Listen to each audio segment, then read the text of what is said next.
진짜 너무나도 감사한 일이죠. 근데 자, 우리가 아까 선천개벽과 후천개벽이라고 얘기를 했어요. 그래서 선천개벽은 뭐예요? 자, 여기서 이렇게 그려보게 되면은 트랜지셔널 존이 있다는 거예요. 자, 목화 금수는 얘기를 했어요. 그런데 한 가지 얘기를 안 했어요. 자, 음양과 뭐라고 해요? 오행이라고 해요. 5가지 엘레멘트가 있다는 거예요. 5가지 엘레멘트. 4가지 엘레멘트를 알아봤는데 fifth element가 있다는 거예요.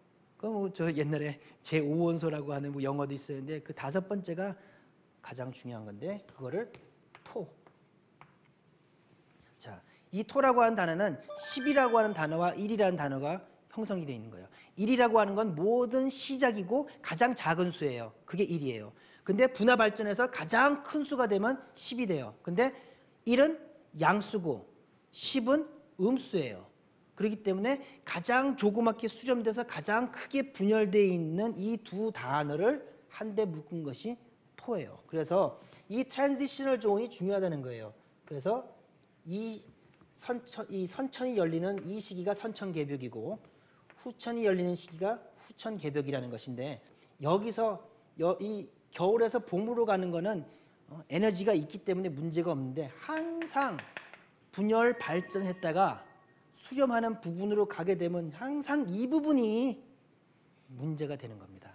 자, 이렇게 복잡한 내용을 얼마나 쉽게 말씀을 하셨냐면은 춘생추살. 야, 너무나도 간단하게 봄에는 낳고 가을에는 죽인다. 선천개벽, 후천개벽 이 수학 얘기하면 이건 대학생들밖에 몰라요. 이거는 뭐 박사학위 하신 분들밖에 몰라요, 그죠? 하지만 선천개벽, 후천개벽을 춘생추살. 야, 봄에는 생명이 나오고 가을에는 생명이 다 죽고 열매가 맺어. 초등학생도 알 수 있는 그런 말씀으로 설명하신 거죠. 자, 그래서 도표로 이렇게 보기 좋게 봄, 여름, 가을, 겨울인데 춘생, 선천개벽, 춘생, 후천개벽, 추살 이렇게 간단하게 이치를 설명하셨죠. 그래서 상지님께서도 이런 말씀을 하십니다. 천지의 대덕이라도 천지에 그런 커다란 덕을 베풀어 가지고 생명을 이렇게 낳고 키우고 하는데 그런 대덕이라도 춘생추살의 은희로서 이루어진다. 자, 우리가 난초를 키우잖아요. 또 생물을 키워요. 그러면은 그게 무성해져요. 그러고 나면 무성해지고 나면 갑자기 얘가 시들시들 병들어요. 얘를 살리려면 어떻게 해야 돼요? 가지치기를 해주죠. 가지치기를 해주는 건 뭐예요? 그 나무가 미워서 가지치기 해줘요. 처음 볼 때는 엄마 왜 나무를 죽여? 근데 하시는 말씀이 이렇게 해야 나무가 살아. 그렇죠? 자연이 이 부분 다 죽이기 위해서 추사를 하는 거 아니에요. 살리기 위해서 추사를 하는 겁니다. 그렇죠? 자, 그런데 서양도 이 부분에 대해서 항상 이 부분이 제일 문제다. 그래서 티핑 포인트라는 그런 이론이 있어요. 자, 티핑 포인트는 균형이 깨지는 그 극적인 변화의 시작이 있다라는 뜻이에요. 자, 지금 보면은 지구의 빙하가 사라질 위기에 놓여 있잖아요. 막 더워지고 있어요.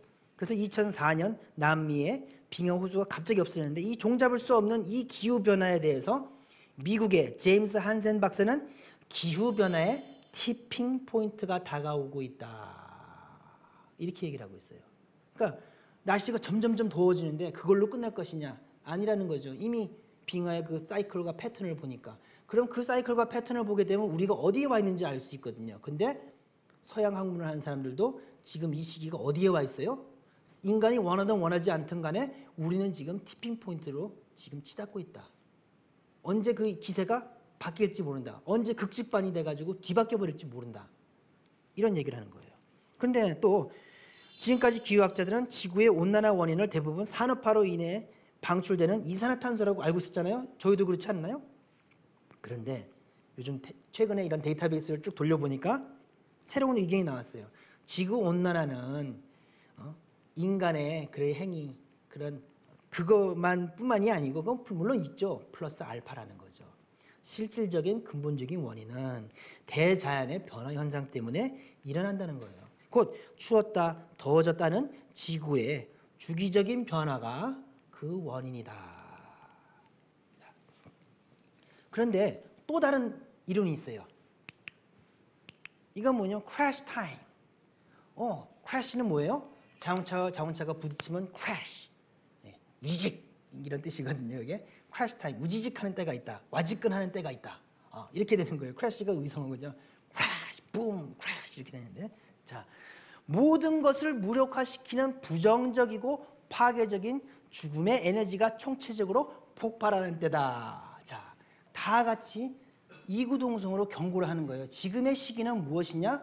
후천개벽이 오는 추살의 그 티핑 포인트, 크래시 타임 시기에 우리가 살고 있는 것이다라고 얘기하는 거예요. 자, 이것만이 아니에요. 이건 자연의 이치예요. 자, 상지님께서 말씀하신 거는 이 선천이라고 하는 이 우주 이렇게 환경이 이랬었어요. 이 환경에서 넘어가는데, 새로운 환경으로 넘어가는데 과거에 문제가 있다는 거죠. 사람이 상극의 이치로 전쟁이 계속 있었고 그걸로 원한이 축적이 됐어요. 그런데 사람이 죽으면 어떻게 된다고 했어요? 신명이 된다고 했었습니다.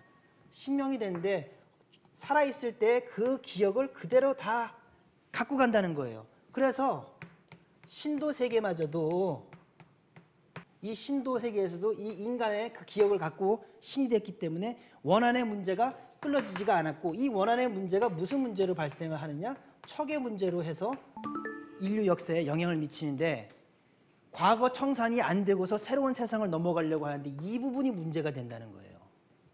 그래서 자, 우리가 이렇게 병이 발생할 수밖에 없는 원인에 대해서 알아봤잖아요. 이 병난이라고 하는, 증산도에서 전하는 이 병난이라고 하는 것은, 자,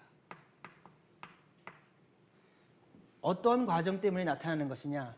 원한의 과정이 축적이 돼서 천지병까지 왔어요. 그런데 지금 두 가지의 새로운 문제가, 새로운 변수가 있다는 거예요. 더 커다란 문제죠. 우주가, 그것은 일단 우주는 바야흐로 개벽을 하는 그 과도기 트랜지셔널 존이라고 하는 이런 과도기 속으로, 티핑 포인트로, 크래시 타임으로 들어가고 있는데, 거기에 신명계까지도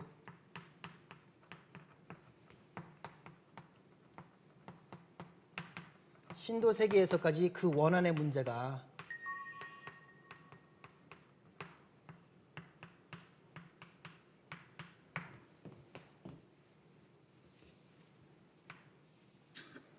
해결이 되지 않았다는 겁니다.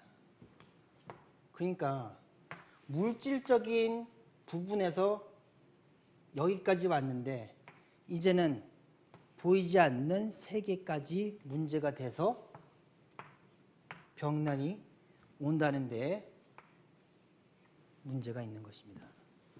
그래서 도전을 보게 되면은 상지님께서 이렇게 말씀하셨어요. 선천의 모든 악업이 추운 가을의 운, 그렇죠? 가을의 운 아래 큰 병을 일으키고, 그러니까 병이 일어나는 이유는 결국은 선천에 있었던 그 신명의 원한과 그 악업이에요.